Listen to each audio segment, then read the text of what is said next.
राबड़ी देवी के ऊपर आप सारा कानून लाद रहे हैं, तो भाई नीतीश कुमार के ऊपर क्यों नहीं? उनको दो दो बंगला किस हैसियत से दिया गया? आप राबड़ी देवी के ऊपर में आप अधिरोपित कर रहे हैं कि भाई इनको यह बंगला खाली करना पड़ेगा, तो देवेश चंद्र ठाकुर का बंगला अभी तक क्यों नहीं खाली हुआ? यह सब केवल बिहार के 14 करोड़ जनता का ध्यान भटकाने के लिए इस तरह का लोग प्रोपगंडा उड़ाता है, आवास खाली कराया जाए। बताइए, इससे भी कोई एक मुख्यमंत्री स्तर के व्यक्ति का इस तरह का बयान आना चाहिए? आप खुद सोचिए। आप नीतीश कुमार जी को अलग बंगला दे दिए, उनके पुत्र को अलग बंगला दे दिए, तो भाई जो हमारे लीडर हैं वो तो नेता प्रतिपक्ष है ना, कोई आपके अनुकंपा से तो आए नहीं है, जीते नहीं है, वो तो उनको जनता ने जिताया है और उसके उनको इंटाइटलमेंट है कि भाई उस तरह का बंगला हासिल कर सकते हैं। आप राबड़ी देवी जी का बंगला खाली कराना चाहते हैं, वो तो कंटिन्यू जिस हैसियत से आपने वो बंगला 10 सर्कुलर रोड दिया था, उस समय भी बिहार विधानसभा में नेता प्रतिपक्ष रही है, उस हैसियत से मिला। आज उसमें कौन सा बदलाव आ गया और क्या हड़बड़ी है कि किसी व्यक्ति को 10 दिन पहले आपने बंगला दिया और पुनः उस बंगले को आप उसका आवंटन रद्द करते हुए इस बंगले को दे दिया? तो ये तो भाई पूरे बिहार की जनता देख रही है कि किस तरह से आपका दोरंगा नीति है। बिहार में दो तरह का कानून है, दो व्यक्ति के लिए अलग अलग आपका संविधान है, यह तो किसी से छुपा हुआ नहीं है। और चलता है सत्तारूढ़ पार्टी के लिए अलग और विपक्ष के लिए अलग।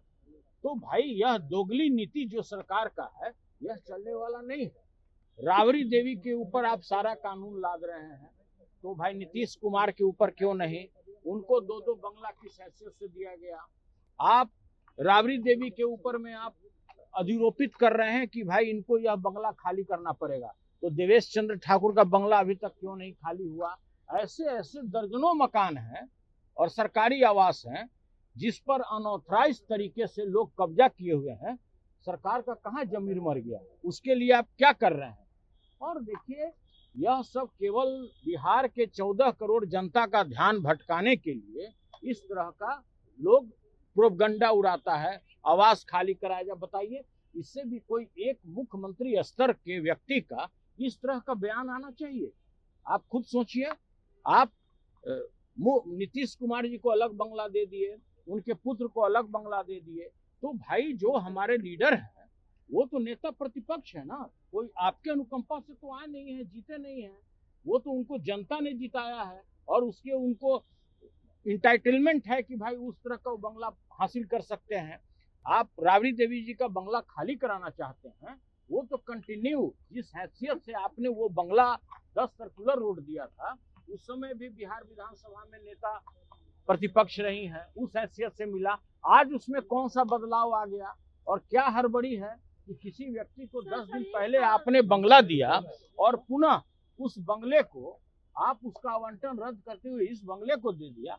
तो ये तो भाई पूरे बिहार की जनता देख रही है कि किस तरह से आपका दोरंगा नीति है। बिहार में दो तरह का कानून है, दो व्यक्ति के लिए अलग अलग आपका संविधान है, यह तो किसी से छुपा हुआ नहीं है। और हमारे जितने भी नेता हैं, सीनियर नेता हैं, कल तो आप लोगों को व्यापक रूप से परत द परत सारे चीजों के साक्ष्यों के साथ आपके समक्ष रखा है। धन्यवाद। कई सारी घोषणाएं हुई, कैबिनेट से बकायदा मंजूरी हुई, लेकिन 6 महीने हो गए, क्या लग रहा है आपको? देखिए, मैंने पहले भी बताया है, मैंने सदन में भी बताया है यह बात कि बिहार में कोई भी बच्चा जब जन्म लेता है तो 27,000 रुपया कर्ज लेते हुए वो जन्म लेता है। आप उसको कुछ नहीं देते हैं, लेकिन कोई अगर नया शिशु यहाँ जन्म लेता है तो 27,000 कर्ज लेकर लेता है। बिहार एक ऐसा दुर्लभ प्रदेश है कि आपने पूरे बिहार के 14 करोड़ जनता को 4 लाख करोड़ रुपए से ऊपर आपने कर्ज में धकेल दिया है।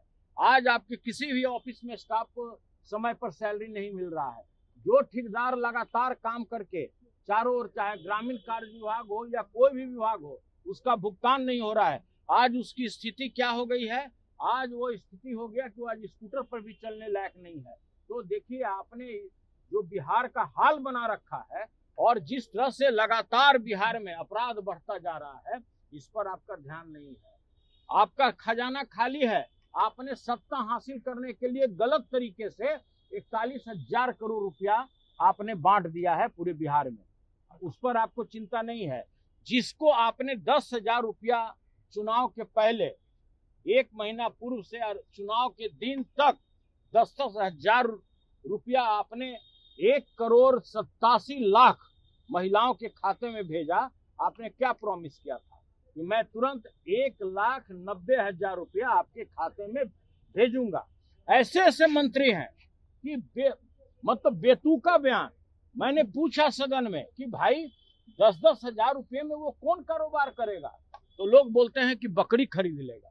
बकरी खरीदा है भाई, आप 1,87,00,000 महिलाओं को आप अगर 10-10 हजार दिए, अगर उतने का उसने बकरी खरीदा तो आज तो प्रत्येक ड्राइंग रूम में आपको बकरी बैठा हुआ दिख जाता।